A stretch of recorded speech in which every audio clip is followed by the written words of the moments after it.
today discussing comprehensive sexuality education.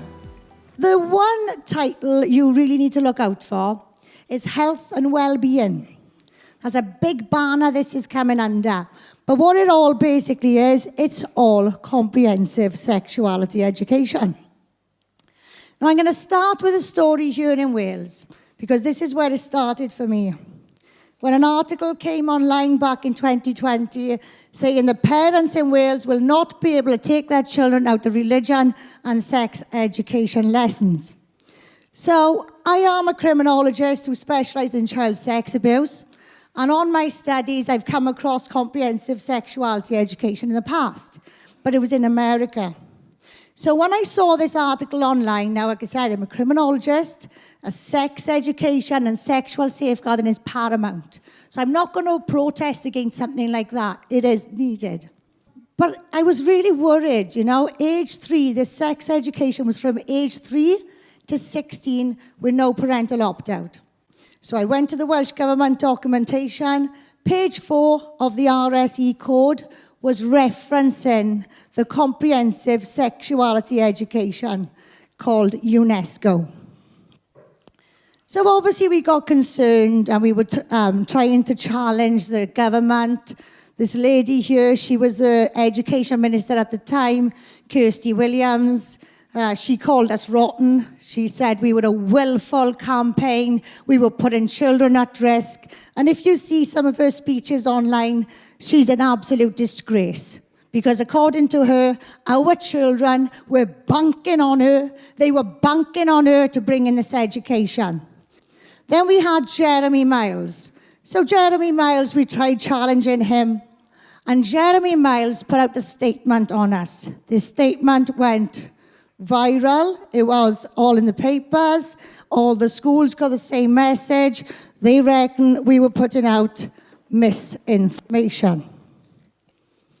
So we went down the normal process of trying to inform people. And like we said, the media was quoting Jeremy Miles that we were putting out misinformation. But the media didn't tell you that we showed them the evidence. That's me with Wales Online. You will never see the truth printed in the papers. You read stories about us, but none of them are true. Our concerns were never, ever raised, So we launched a legal battle against them. We took them to court. We had to pay them a total of £62,000 in costs. We went into court. There was 5 parents. We all had different concerns. A lot of my concerns were comprehensive sexuality education. Again, the courts tried arguing we were putting out misinformation. Our barrister, Paul Diamond, shut that down. It was not us promoting misinformation. It was the Welsh Government. So we proved that this was global. We proved this was in all 4 countries of the UK, and we proved they all adopted it in March 2017. But what did the papers say?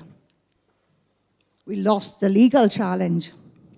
What we lost was an argument. We lost an argument on parental rights. They successfully argued that parental rights do not exist. And if they did exist, they would be absolutely minute anyway.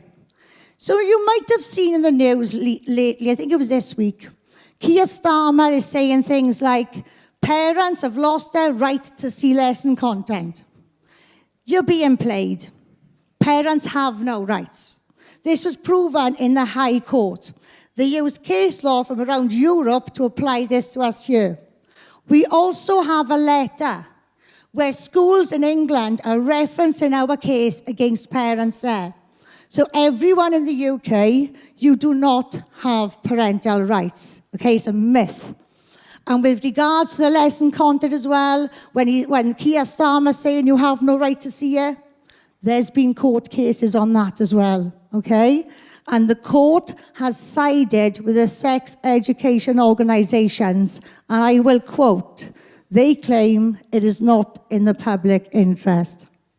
And now let's bring us back to this comprehensive sexuality education. We've spoken about parental rights, so they don't exist. But this education is rights-based. Children's rights, bodily rights, and sexual and reproductive rights. Here in Wales, children's rights are law. And when I spoke to Susie Davis, who was a Minister of the Senate at the time, she said we have a hierarchy of rights in Wales, where children's rights override everything. Children's rights, sexual and reproductive rights. Does anyone know your children have sexual rights when they're born? That's something you need to look into. So what's wrong with this comprehensive sexuality education? It's based on 3 theories. The first theory, this is the theory that our group does a lot of work on. This is our background. Sexual from birth. So there's academics out there who claim we are sexual from birth. This is the work of Dr. Alfred Kinsey. How do they claim we are sexual from birth? They did some studies. They published a book. This book, The Sexual Behavior of the Human Male, this book is supposed to be world-class research on sexuality. But chapter 5 is quite telling. Chapter 5 is the sexual behavior of the adolescent male. Let's have a look there. Age, 5 months. Number of orgasms, 3. Time involved, unknown. Age, 11 months. Number of orgasms, 10. Time involved, 1 hour. Age, 11 months. 14 orgasms. Time involved, 38 minutes. This is where they get their research and they claim we are sexual from birth or sexual beings. Then you have the gender theory. This is the work of Dr. John Money, and the most famous story behind this is David Reimer. So gender theory was born because they believed that gender was a social construct. And John Money was faced with 2 twin boys, very small twin boys, who had been circumcised, and one had a botched circumcision. And Dr. John Money said, it's fine, nothing to worry about. We can raise this child as a girl. And that's exactly what they did. They tried to raise David as a girl. But David knew he was different. One thing led to another. Cut a long story short, David realized he wasn't a girl. And then David transitioned back into a boy. But by that time, it was too late. Because John Money had published his research as an absolute success. Now, what happened to these boys was horrific.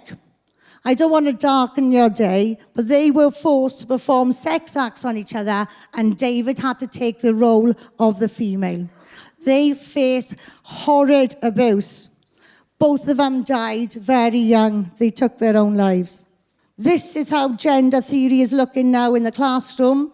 We have the genderbread person, and we have the gender unicorn. 79 genders.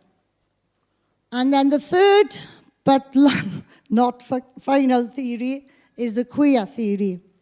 Now, years ago, queer was a slur, a homophobic slur. But now it is sold as something hip and cool. Hip and cool, everyone's cool to be queer. This comes from the work of Michael Foucault there, Judith Butler, and last but not least, Professor Emma Reynolds. You need to keep your eye out for Professor Emma Reynolds because she is the leading professor here in Wales, driving this not only all around the UK, but Europe and America as well. So what's wrong with queer theory? Queer in childhood involves not just the queering of sex and gender and sexual binary opposition such as male, masculinity, female, femininity, and heterosexual, homosexual, but also the generational binaries between adult and child. So queer theory likes to erode away the binaries. And if you look there, they say the generational binaries between adult and child. They do not believe in childhood. They think innocence is a myth. And when you read their papers, they say things like adult plus child equals okay. A child is equal to us in every which way, including sexual activities. So that, ladies and gentlemen, is the reason why we oppose comprehensive sexuality education.